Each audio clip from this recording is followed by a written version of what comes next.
Halo semua, kembali lagi di channel Okawaii yang membahas kelanjutan cerita anime lainnya.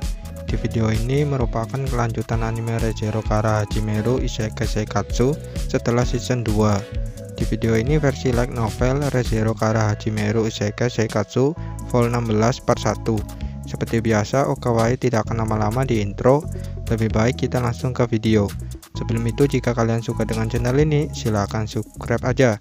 Terima kasih. Sudah 1 tahun berlalu, Subaru dan Beatrice telah membuat perjanjian. Beatrice yang awalnya tidak bisa tersenyum, perlahan mulai bisa merasakan arti kehidupan setelah meninggalkan perpustakaan abadi. Di hari itu, Subaru sedang berlatih untuk meningkatkan fisiknya. Melihat latihan Subaru, Petra memberikan handuk basah kepada Beatrice. Lalu Beatrice memberikan handuk itu kepada Subaru. Subaru berkata, "Terima kasih handuknya." Beatrice menjawab, "Itu dari Petra, bukan dari aku." Subaru teringat dengan mentornya, yaitu Clint. Dia sangat terobsesi kepada Petra. Oleh sebab itu, Subaru melarang Beatrice, Petra, dan Emilia agar tidak terlalu dekat dengan Clint. Tapi apa yang dipikirkan Subaru ternyata tidak terlalu serius, karena Aram dan Frederica tidak menganggap Clint sebagai ancaman. Mereka berdua berada di hutan. Subaru yang tidak tahan melihat Beatrice mulai mengacak-acak rambutnya. Dikarenakan Beatrice terlalu imut, Beatrice hanya bisa cemberut dan merapikan rambutnya. Kemudian Petra mendatangi Subaru dan Beatrice. Petra berkata, "Senang melihat kalian seperti ini." Subaru berkata, "Itu benar, karena sangat sulit membawa Beatrice keluar dari mansion yang terbakar dan menjalin hubungan dengannya. Itu sangat sulit." Petra menjawab, "Itu hanya bisa dilakukan oleh Kak Subaru." Subaru kembali mengacak-acak rambut Beatrice. Petra lupa bahwa dia datang untuk memberitahukan Subaru dipanggil oleh Emilia. Subaru berpikir kemungkinan ada masalah baru dari Emilia. Setelah berpikir, Subaru berlari sekencang-kencangnya melewati hutan. Setelah tiba, seseorang datang ke arah Subaru sambil memeluknya hingga terjatuh. Orang itu adalah Mimi. Mimi berkata, "Sudah lama kita tidak bertemu, Subaru." Subaru menjawab, "Ternyata kau ya, Mimi." "Ya, sudah sangat lama." Kemudian Subaru mulai memperkenalkan Beatrice dan Petra kepada Mimi. Mimi terkejut dengan rambut Beatrice. Dia ingin sekali memegang rambut Beatrice dan mulai mendekati Beatrice. Tapi Beatrice menatap Subaru dengan tatapan minta tolong. Subaru yang mengetahui maksud tatapan dari Beatrice hanya bisa membiarkan Beatrice dan Mimi agar mereka bisa menjadi teman. Ketika masuk ke mansion, mereka sudah disambut oleh Ram yang sedang mencari Mimi. Lalu mereka semua menuju ke ruangan tamu. Mereka tiba di pintu, tapi Subaru masih berusaha menguatkan dirinya sebelum masuk. Namun Ram menendang Subaru karena dia menghalangi jalannya. Subaru terjatuh dan pintu pun terbuka. Di dalam ada pria yang sangat tampan, seumuran dengan Subaru. Kemudian Emilia berkata, "Ini adalah kesatriaku, Subaru." Beatrice merasakan bahwa tamu yang ada di ruangan itu menatap Subaru dengan penuh keraguan. Tapi Subaru memperkenalkan diri layaknya seorang kesatria. Tamu yang ada pada pagi ini adalah Joshua Julius. Dia diutus sebagai perwakilan Anastasia Hosin. Subaru terkejut bahwa Joshua adalah adik Julius. Otto, penasihat di faksi Emilia dalam merebut tahta kerajaan, berusaha membawa Subaru. Subaru yang tahu hal itu mulai duduk bersama Beatrice di bangkuannya. Joshua terkejut dan berkata, "Siapa anak kecil ini?" Dia bertanya karena seharusnya anak kecil tidak boleh hadir di pembicaraan penting. Otto meminta maaf, begitupun dengan Subaru. Tapi Mimi di sana langsung meluruskan bahwa Beatrice adalah anak dari Tuan dan Nona. Subaru berkata, "Itu benar, ini anakku dan Emilia adalah ibunya." Emilia memukul pundak Subaru dan berkata, "Aku mungkin menciummu, tapi bayi tidak lahir dari ciuman. Aku sudah belajar hal itu." Sebelumnya, di anime, Emilia sangat terkejut ketika mereka berdua ciuman dan menganggap ciuman dapat melahirkan bayi. Sungguh polosnya Emilia. Kita kembali ke cerita. Pada akhirnya Subaru memperkenalkan Beatrice adalah roh kontrak. Garfield yang berada di ruangan berkata, "Hai tamu terhormat, apakah ada masalah dengan jenderal yang membawa roh agung?" Yang dimaksud jenderal di sini adalah Subaru. Joshua hanya bisa terkejut dan menggelengkan kepala. Faktanya dia mendengar rumor bahwa Subaru adalah kesatria roh. Sebelumnya hanya Julius, yaitu kakaknya, dengan julukan kesatria roh. Subaru yang mengetahui rumor itu meminta maaf kepada Joshua karena Subaru menyadari sebenarnya dia di bawah Julius dan tidak pantas untuk dijejerkan. Dan tolong maafkan gadis cantik yang bersamaku ini. Tapi Joshua berkata, tentu saja kakakku lebih hebat karena di usia mudanya dia sudah diangkat sebagai kesatria terhebat di kerajaan, dan sangat tidak pantas bahwa kau, Subaru, bersandar bersama dengannya. Subaru terkejut, bahkan Beatrice juga terkejut. Otto berbisik di telinga Subaru dan memberitahukan bahwa orang ini sama sekali tidak tahu apa-apa. Kemudian Subaru melihat ke arah Garfield yang sedang marah karena jenderalnya diejek, sedangkan Ram memasang wajah yang kurang semangat. Subaru mengetahui maksud dari Ram yang tidak ingin berada di ruangan ini. Emilia hanya tersenyum mendengar ocehan dari Joshua yang sangat mengidolakan kakaknya.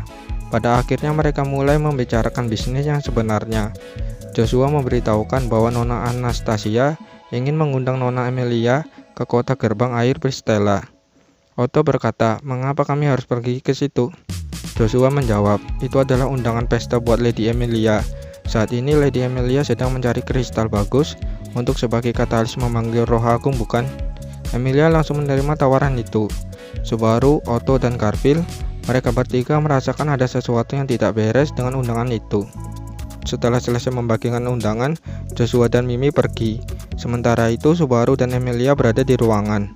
Subaru menanyakan kepada Emilia tentang kota Pristella. Emilia memberitahukan kota Pristella adalah kota cantik yang berada di tengah danau dan salah satu dari 5 kota besar di Luginica.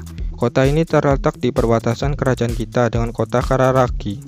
Subaru berpikir, bagaimana Anastasia mengetahui keinginan Emilia yang ingin mencari batu kristal.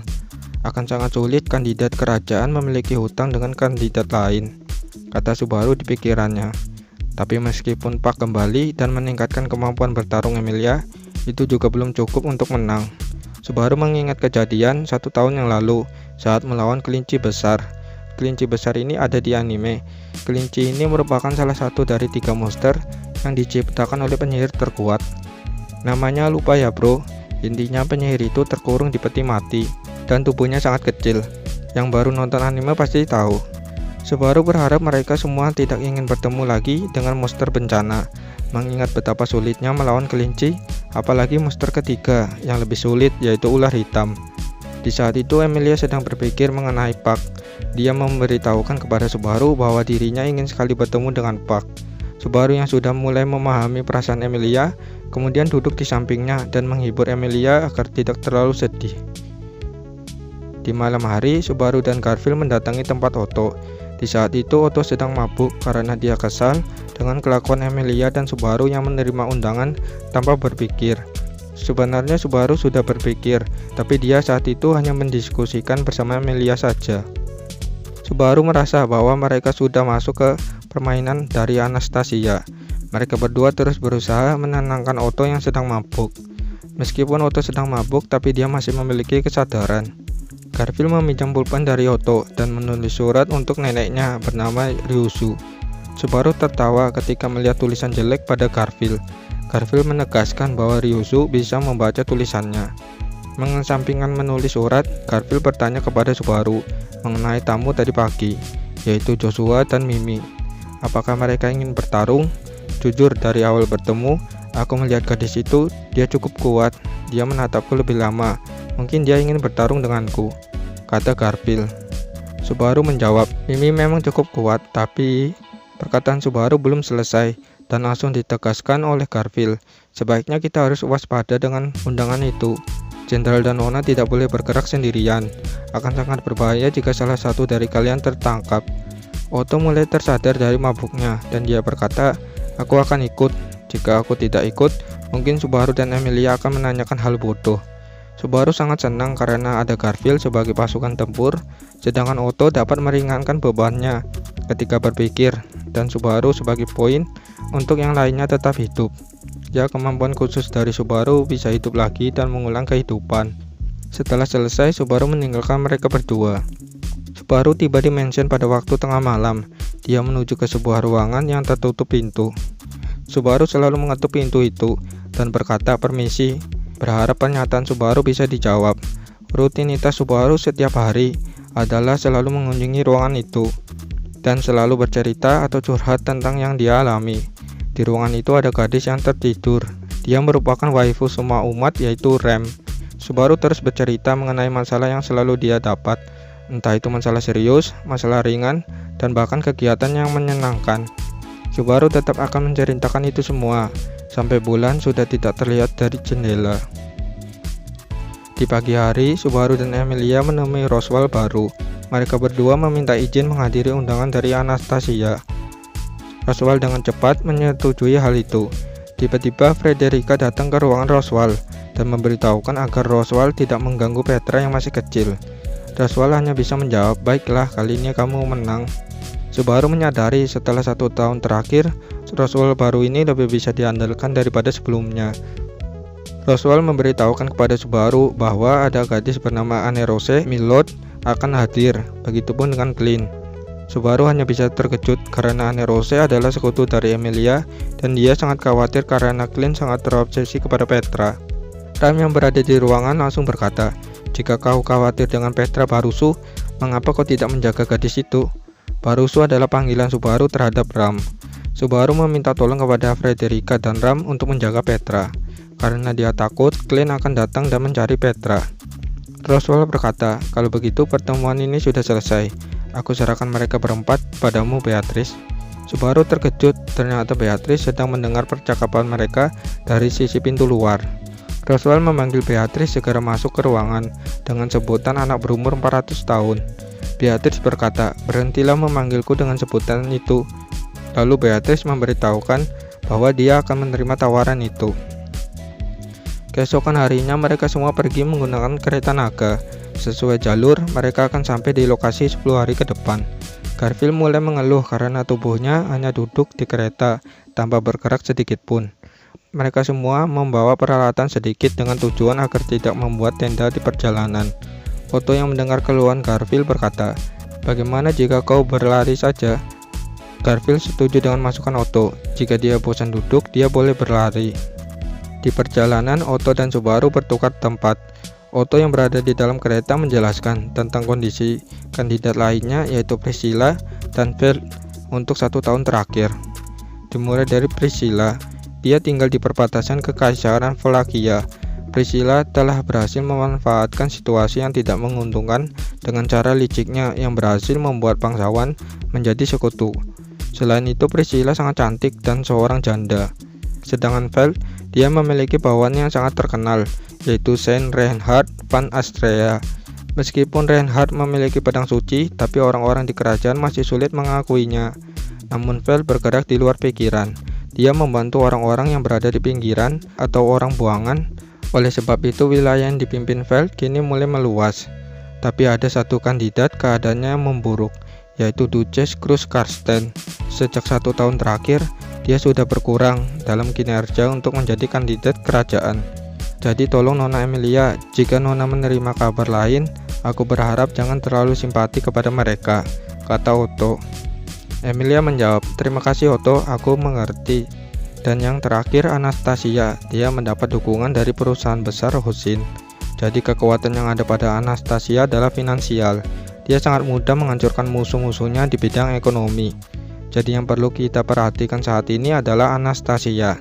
Kita menerima undangan itu berarti kita akan berhutang kepada mereka, kata Otto. Emilia menjawab, "Aku meminta maaf karena memutuskan ini sendiri." Subaru yang berada di depan merasa iri karena Otto bersenang-senang dengan Emilia. Dia menyerahkan pusat kendali kepada Beatrice dan mulai masuk ke dalam. Subaru meminta untuk bertukar tempat dengan Otto. Sementara Otto pergi ke depan, Emilia berkata, "Terima kasih semuanya, aku mengandalkanmu Otto." Setelah apa yang dijelaskan oleh Otto, Emilia mencoba untuk tidak membebani dirinya sendiri dan mulai menyerahkan segala sesuatu kepada Otto. Singkat cerita, 10 hari sudah dilalui Subaru dan yang lainnya. Mereka tiba di kota Pristella. Di gerbang utama, mereka diberi formulir untuk menaati peraturan yang berlaku di kota itu. Tapi ketika Emilia mengisi namanya, penjaga tersebut terkejut karena Emilia adalah kandidat calon raja. Oleh sebab itu, Emilia dan yang lainnya dibiarkan masuk. Ketika mereka masuk ke dalam, Subaru terkejut melihat pemandangan yang begitu indah. "Jadi ini kota air ya?" kata Subaru. Otto juga terkejut karena di saat dia masih jadi pedagang, dia sangat ingin sekali pergi ke kota Pristella yang dikenal sebagai kota dewa pedagang. Emilia berkata, kita akan pergi ke penginapan Water Rayman. Di sana tempat Anastasia menunggu kita. Di perjalanan menuju penginapan, Beatrice menunjuk sesuatu sambil memanggil Subaru. Subaru melihat apa yang ditunjuk oleh Beatrice. Ternyata ada perahu yang melintas di jalan kota. Perahu itu ditarik oleh naga air. Mereka sangat terkejut dengan kondisi kota Pristella yang begitu indah.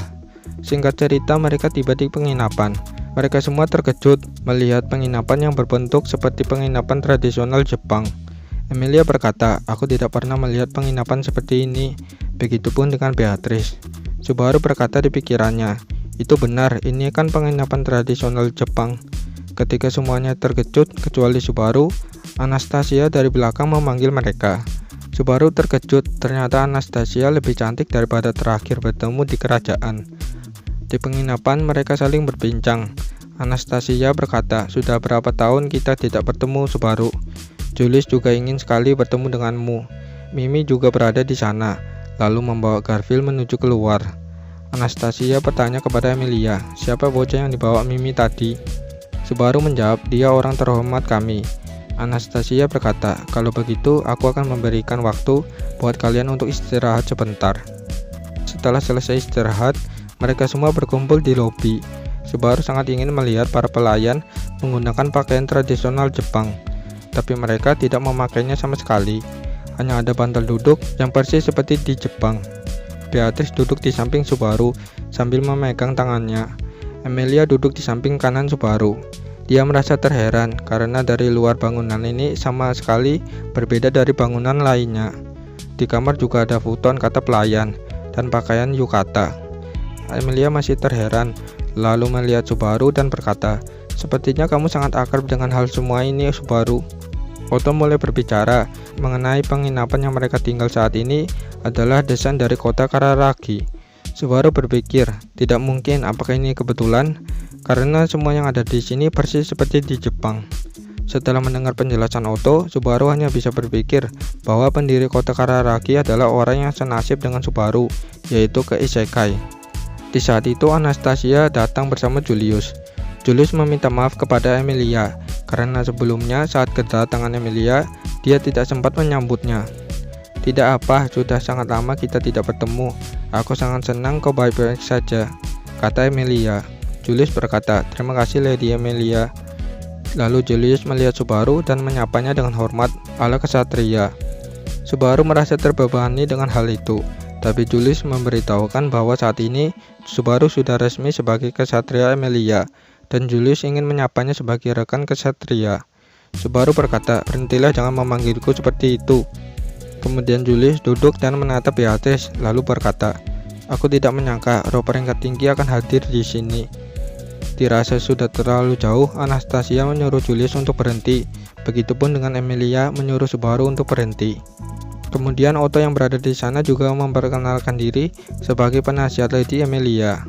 Lalu Subaru memperkenalkan Beatrice secara resmi bahwa Beatrice adalah roh agung. Setelah selesai memperkenalkan satu sama lain, mereka langsung masuk ke inti pembicaraan. Anastasia memberitahukan bahwa kristal yang dicari Emilia ada pada putra dari saudagar hebat yang tinggal di kota ini. Pria itu dipanggil dengan sebutan pria yang hatinya dicuri oleh penyanyi wanita. Dikarenakan Anastasia sudah membagikan informasi dan lokasi yang disebut pria tadi, dia pergi meninggalkan Emilia dan yang lainnya. Di penginapan, Julius dan Subaru saling melontarkan pertanyaan. Julius menanyakan kabar baik tentang mereka, sedangkan Subaru menyatakan untuk tidak terlalu dekat dengannya. Kemudian Beatrice datang lalu memberitahukan kepada Subaru bahwa Emilia dan Otto sedang mencari Garfield. Di saat itu Joshua tiba di penginapan. Joshua yang tidak suka dengan Subaru karena dia setara dengan kakaknya sebagai kesatria roh, lalu berkata kasar kepada Subaru. Julius yang mendengar hal itu langsung menegaskan kepada Joshua bahwa tindakannya sangat tidak sopan. Subaru dan yang lainnya adalah tamu penting dari Lady Anastasia. Setelah mendengarkan perkataan Julius, Joshua meminta maaf. Di saat itu, Garfield, Otto dan Emilia telah sampai di penginapan. Sebelumnya Anastasia sudah menyuruh kedua adik laki-laki Mimi untuk mencari mereka berdua. Sayangnya Garfield sudah sampai di penginapan. Maka dari itu semua faksi Emilia sudah berkumpul. Joshua menerima perintah dari Anastasia untuk mengatur perahu naga buat Emilia dan yang lainnya. Setelah selesai persiapan, mereka semua meninggalkan Julius dan Joshua. Di perjalanan, mereka semua terkagum dengan apa yang mereka lihat saat berada di perahu. Sayangnya Subaru mengalami sakit perut dikarenakan dia baru pertama kali naik perahu. Ya, bisa dibilang mabuk perahu. 15 menit sudah berlalu, mereka sudah tiba di lokasi. Emilia menunggu Subaru untuk pulih, tapi Subaru tidak ingin hal itu, karena itu akan menggambarkan faksi Emilia tidak tepat waktu saat negosiasi. Jadi Subaru berusaha sekuat tenaga menggerakkan tubuhnya agar terlihat baik-baik saja. Oleh karena itu, Emilia, Otto, dan Garfield pergi lebih dulu meninggalkan Beatrice dan Subaru. Beatrice berkata, "Kau memiliki semangat yang tinggi, aku akan melindungimu apapun yang terjadi." Setelah merasa baikan, Subaru dan Beatrice berjalan-jalan di taman. Mereka mendengar sesuatu seperti lagu dan nyanyian. Setelah mengetahui sumber suara tersebut, mereka melihat seorang wanita memiliki tubuh kecil dengan kulit yang berwarna coklat. Wanita itu bernyanyi dengan merdu, yang membuat penonton di taman itu merasa senang mendengar suaranya. Tapi Subaru menyela nyanyian itu. Dia merasa lirik yang ada pada lagu itu hanyalah kegelapan dan kesedihan. Di saat itu Subaru langsung dikeroyok oleh penonton. Tapi beruntung berkat nyanyian wanita itu, para penonton kembali mendengarkan lagu itu. Setelah sadar, Subaru meminta maaf kepada Beatrice karena terlalu ceroboh, dan juga meminta maaf kepada wanita penyanyi tadi. Wanita itu adalah Liliana. Ternyata Liliana adalah sosok teman Subaru dan Beatrice saat tinggal di mansion Roswell yang dulu. Mereka tidak menyangka akan bertemu kembali di kota Pristella. Subaru tidak menyangka rumor tentang penyanyi itu adalah Liliana. Subaru bertanya kepada Liliana tentang pria yang sangat suka terhadap lagunya. Liliana menjawab itu adalah Kiritaka. Kemudian Liliana merasa senang karena Subaru sudah menempati janjinya saat terakhir bertemu bahwa Subaru akan menjadi pahlawan. Buktinya nama Subaru sudah tersebar ke segala arah, hingga Liliana mendengar kabar bahwa Subaru sudah menjadi kesatria sekaligus pahlawan saat melawan Paus Putih dan Uskup Penyihir. Tapi Subaru berkata, "Aku bukan pahlawan, masih jauh dari hal itu." Subaru berkata di pikirannya, "Sampai aku belum bisa membangunkan putri tidur, maka aku tidak layak sebagai pahlawan." Liliana meminta Subaru berjanji bahwa Liliana menjadi seseorang yang mendengarkan kisah perjuangan pahlawan yang dimaksud adalah perjuangan Subaru. Subaru menerima perjanjian itu. Liliana sangat senang sambil melempar alat instrumennya ke atas langit. Subaru dan Beatrice cuma bisa menunggu Liliana tenang. Ketika Liliana mulai tenang, Subaru menanyakan pria yang disebut Liliana, yaitu Kiritaka. Mereka berdua diantar langsung oleh Liliana untuk menemui Kiritaka. Singkat cerita, mereka tiba di perusahaan Muse yang dipimpin oleh Kiritaka. Perusahaan Muse bergerak di bidang perdagangan. Ketika mereka menghampiri resepsionis, "Di mana Tuan Kiritaka?" Resepsionis menjawab, "Beliau sedang ada rapat penting." Dirasa tidak bisa masuk, Subaru menjelaskan kepada resepsionis bahwa Kiritaka dan dirinya adalah teman lama, dan tamu penting itu juga Subaru dan Beatrice. Setelah mendengarkan penjelasan dari Subaru, resepsionis memperbolehkan mereka menuju lantai 2. Liliana mendengar kabar bahwa Tuan Kiritaka menemukan batu kristal yang bagus. Saat tiba di depan pintu, Subaru mendengar bahwa negosiasi menjadi negatif di pihak Emilia. Di pikirannya, Subaru mempunyai ide, yaitu ketika dia masuk, kemungkinan Kiritaka akan bermurah hati karena mereka berdua adalah teman. Tapi sayangnya Liliana membuka pintu terlebih dahulu dan langsung berlari ke depan Kiritaka. Liliana berkata, "Bisakah kalian membuat Nona Emilia menjadi lebih mudah? Kalian kan sudah kenal. Yang dimaksud lebih mudah adalah negosiasi." Kiritaka berkata, "Liliana, mengapa kau di sini?" Liliana menjawab, "Aku di sini berkat Master Subaru." Kemudian menunjuk Subaru sambil menari. Semua orang yang ada di ruangan melihat Subaru. Subaru yang mengetahui hal itu langsung menggendong Liliana dan membawanya keluar ruangan. Namun, perbuatan Subaru membuat Kiritaka sangat marah karena wanita yang dia sayangi telah dipegang oleh tangan Subaru. Lalu Kiritaka mengambil kristal biru yang ada di depannya dan melemparkannya kepada Subaru. Lalu berkata, "Jangan sentuh Lilianaku. Negosiasi telah dinyatakan gagal di hari pertama," kata Subaru di pikirannya. Mungkin segini dulu untuk ReZero-nya. Sampai jumpa di next video. Bye bye.